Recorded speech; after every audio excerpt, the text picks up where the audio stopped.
So, welcome to Mission Makers. We are here at Amsterdam Dance Event, our third year being here as the Mission Makers podcast, and it is day one. And we are joined today by Simon Clarkson, who is a partner at Primary Talent, and we're going to be talking about the future of music agents and exploring bookings to the breakthrough moments. So, Simon, welcome to the show. Thank you. Thank you for having me. You're welcome. You've got an explosive roster at Primary Talent, one of the leading booking agencies in the world. And from my research, you joined the company after leaving the powerhouse of WME. And it was during the pandemic that you joined Primary Talent, which had just been acquired by ICM. And you were tasked with heading up the electronic music division. So I'm sure that couldn't have been an easy moment to enter the company. But not only that, you also owned your own independent agency for quite a few years. So tell us, what drew you to the world of bookings and how's it been going since the pandemic with Primary? I guess those are both longer stories in of themselves. What drew me in the first place was complete accident. I think like a lot of people, especially in and around dance music, have some sort of history that is in some way accidental. There was a passion for music very early on in my life, but I've worked in record shops in the early stages of my sort of fandom of music, and then was a partner in a record shop in London. Worked multiple jobs at that time. Used to tour manage and drive DJs around the UK at times, anything that was in and around and involved in earning money. Worked for promoters and live music festivals that were going on at the time, some legal, some not so legal. And eventually an opportunity came up to work in a small agency that I came into and sort of took my first steps, both accidental and intentional. And one thing kind of led to another, and I set up the first bigger agency with a partner at the time, with my partner Guy. And we ran Mainstage Artists for 6 years, and then joined WME in 2012. I think we've all, just in terms of the year, I think, this year's been difficult, for a lot of people, certainly in the live music space. And in my career, I've lived through a couple of those sort of cyclical moments in terms of upturn and downturn, and coming out of COVID and pandemic has obviously done a lot to sort of bend the landscape of our business. So it's been tough, but it's also been, all of us have had to sort of navigate that one way or another. And I think also a lot of us feel pretty positive about next year, and what's to come. Interesting. And so what role do you sort of see agents playing in shaping the future of electronic music, because so much is changing? I think it might sound arrogant to say that we're going to be the ones to help shape anything. I think a lot of what we do as agents is collaborative with sort of other elements in the music services industry, let's say. So us collaborating with artists, with managers, with publicists, with promoters, with festival buyers and directors is all collaborative. I think what we can do in a positive way is learn some lessons from the downturn. I think that what we've seen this year, unfortunately, is some of the even bigger festival brands and businesses go out of the business. And we've seen that before, and we've seen them return as well. And we've also seen new businesses arrive and into our ecosystem. So I think what we can do is learn some of those lessons and hopefully bring them,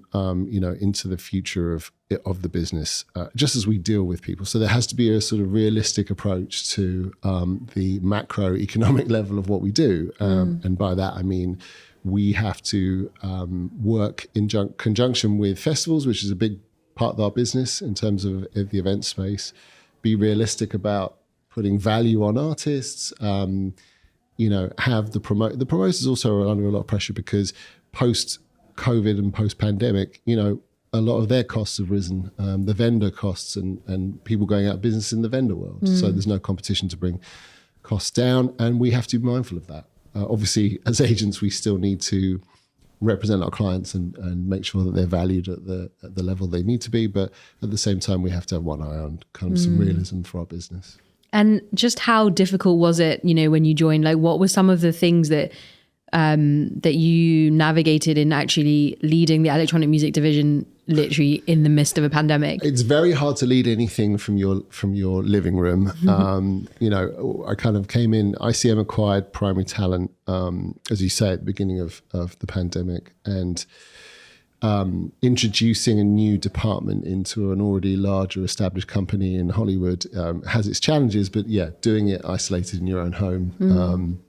Eventually we got the opportunity to be in the office, but I think it was me in the office every day and about 2 other people out of 60, because I was the new guy and just wanted to feel like I was inside the building, let's say.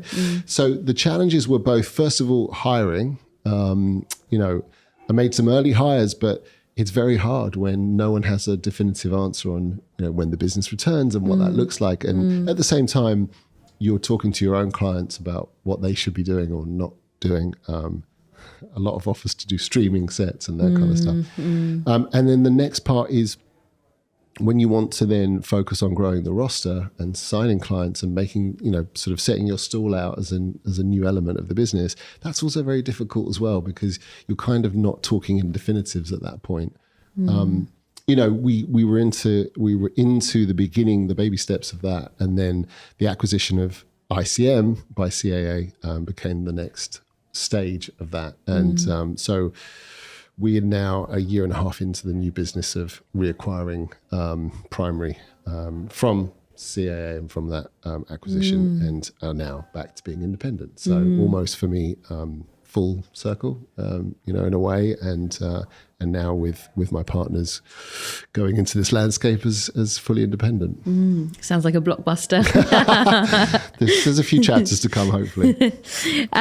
So we're here at ADE, and I know you've been coming for a very long time. So what does a typical, trip to the conference look like for an agent? I think that's changed over the years. We were talking about before this that, AD is a good sort of chaotic moment in our calendar to get together, bump into people, have those chance meetings, create some meetings, that kind of thing. Generally, what we are looking to do is to meet with as many people that we don't get to be face-to-face with during the year. Obviously, a lot of our business is conducted from a desk and on email and phone calls, and a big part of our business is relationships. So reinforcing, hopefully, some of those relationships by meeting people that take the time to fly from many parts of the world to be in the one place is really important. So as a company, we set up our meeting space. We try and invite as many people through as we can and sit with them. It can be a little bit speed datey at times, but you want to get in front of as many people as you possibly can to reinforce those relationships, as I say, but also then meet new people. As a group, we tend to invite a lot of people to the space, knowing that some of the other agents and partners won't know those people. And so hopefully we then introduce new people to each other, and that can be really helpful. And then obviously there's a full program of events, and I tend to do more daytime, work. And by the time you've done 24 face-to-face meetings in a day, it's pretty hard to drag yourself to a lot of shows, but there are some that I'll be going to. Maybe there's artists that I've just started working with who are really excited to come to AD and do showcases, or there'll be people that have their own night that they've spent a lot of time and energy on, and I want to go and see them. But generally it's, packing as much in as you possibly can into the short space that we're all here together in the same city. Definitely. It's a carpe diem kind of a week, isn't it? And so who are some of the artists that you're looking after at the moment? Funnily enough, we confirmed yesterday and today, myself and one of my partners confirmed a return for a 20-year historical artist, which we can't yet, it's not being announced, but that'll be back next year for headlining festivals. I'll send a note out when it goes. We have new shows from some of the artists that we work with. Alice on One Hand has an amazing audio-visual show for a sort of a separate artist from herself, if you like, kind of AI-inspired, called White Fang, which is an incredible show that we just had headline at Exit Festival this summer, and we're hopefully announcing some shows next week. we're currently in the middle of selling a 30-date European tour for Elderbrook, which is selling really well. And then young artists that are coming through. For me, anyway, there's a whole roster of them across the company, of course. But for me, one of a couple of the artists like Bambi, who's coming out of Toronto and doing amazing. Rawdon, a UK-based artist who'll be playing tomorrow with the Gorgon City guys at the Realm Party, and Chris Luno, who's a German artist coming through, and just every time steps into a venue, it sells out. So just really enjoyable sort of time for new artists and new acts. So Chris Luno's smashing it on socials. He's got such a unique approach. I'm just like, this is part of my daily life where team members at the company know so much more about it than I do and can sort of read some of those metrics, and I get it in some ways, but I'm at an age where I look at some of this data and go, okay, I know how to help here, but at the same time don't fully understand how we got here. But yeah, he's an incredible artist and such a great ambassador for himself, and I think that's partly what sort of soaks through into the social platform. Yeah. I mean, I've seen these insane videos of him like in the Dolomites, high up there with like some decks, and and then there's like these this couple that come hiking, and they're like, oh my god, and they have this moment, and it's just like such authentic kind of like sort of moment. But obviously it's he's obviously taking the time to get the decks up there, but you can't expect what's going to happen once you're actually up there, and those reactions, right? So yeah, quite nice to watch on socials. So the music industry, like every industry, goes through seismic shifts. It navigates numerous challenges, and obviously globally, like many businesses are facing political tensions. It's so politically fragile at this moment in time. Then there's obviously the cost of living crisis, post-pandemic recovery, and just so much more. What do you think has been like the most significant shift in the industry that has transformed the way that like agents are operating? I think if you look at the larger sort of landscape, it's certainly where we've had this year, as I mentioned before, we've had a lot of large scale festivals not doing so well, ticket sales being poor. I think what we've seen as a trend is a sort of growing value to people of single day events. And we saw a lot in the summer that there were big spikes in one day, well curated lineups and events where hard to tell if the younger ticket buyers are just sort of pushing away from multi-day events and not wanting the cost attached to that, camping, accommodation, whatever it might be. But we've seen some softening in some of those places, but we've also seen some grassroots of positivity when it comes to people putting on sale large events, even if it's an event series. So if you look at Warehouse Project series, or you look at the Drumshed series and things like that, we've obviously had big spike factors in these things. So a Taylor Swift tour or whatever it might be, which are good for the overall industry just in terms of people buying tickets. But I think that we're going to go into the next few years understanding that if you talk to festival programmers, that some of the programming needs to change.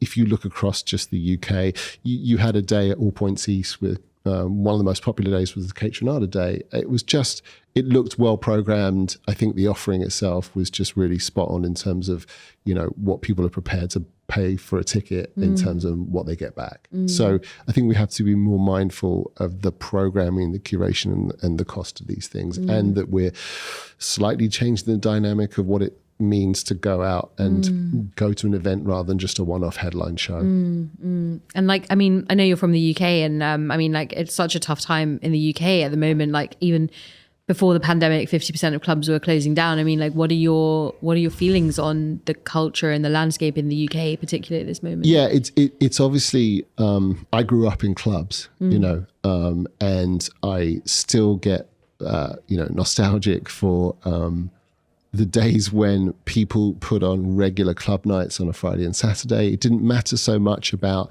the headline artist on the night. It mattered more about the name above the door in terms of the event or the brand. And there was a lot of trust in the curation and the bookings of those things. And I think that we have a lot less of those. We're very eventized now, especially in electronic music. The trend has changed over time where a lot more emphasis is put on one-off events. So younger artists don't necessarily always build a ground-up audience to sort of sell tickets to, if you like. It can become, and because it's global, it can become that they get stretched over a global calendar and pulled into a string of events happening at certain times during the year.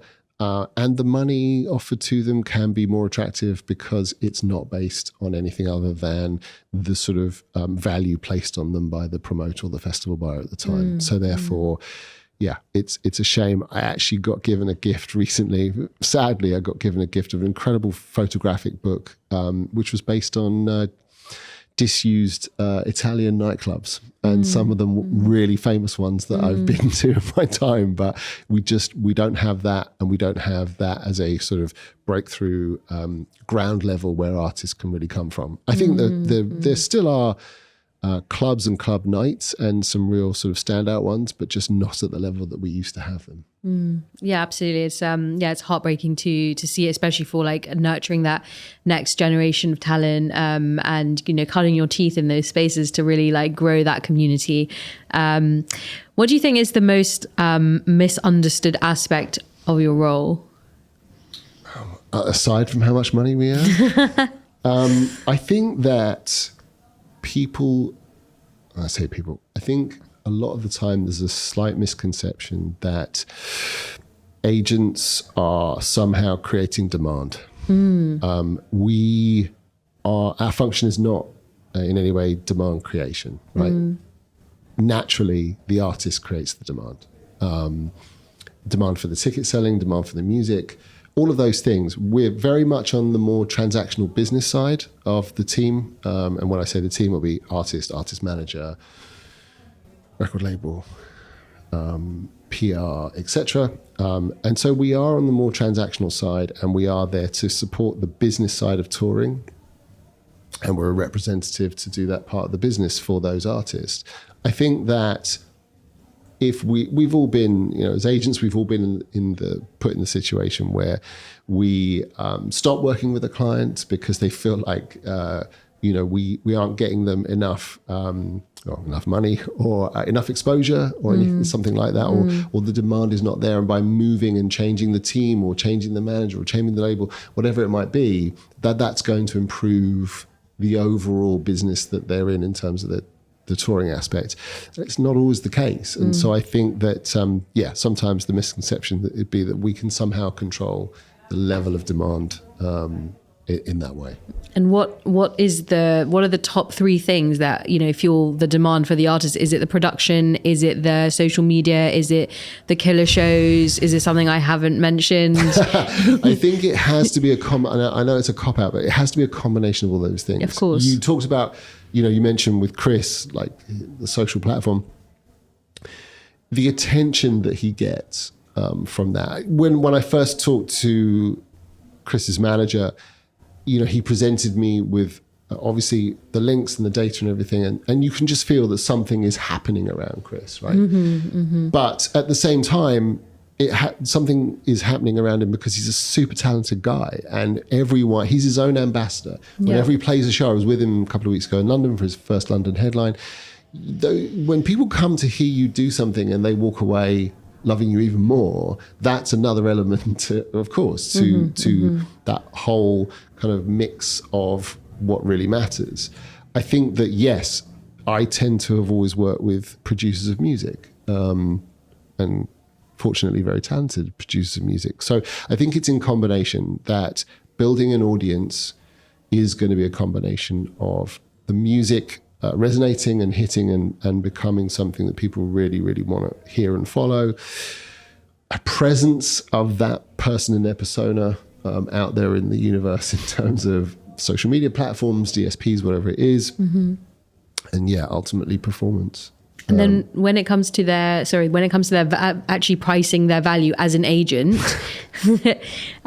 tell me some of the secrets. I mean, how do you look at someone like Chris who's come in, or we don't have to say Chris because obviously you probably wouldn't want to speak about pricing his value publicly. Let's just say artist A. And so how do you look at where you price them in the market space? Look, value and price is very much based on a number of things. I think early when you're entering the touring landscape, what's really important, or for me, what's really important is context.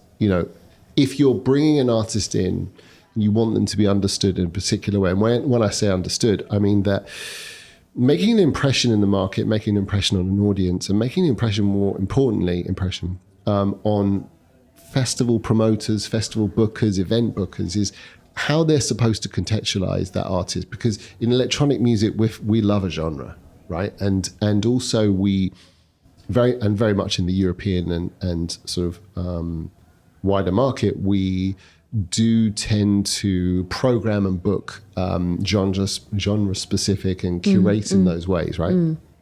So for me, part of the early job is to let the audience and industry at the same time understand where we're supposed to contextualize the artist, and so where we would expect to see them, what lineups we would expect to see them on at that sort of entry level. But value and demand then also becomes a thing where if you're booking a festival and you're in a particular market, let's say it's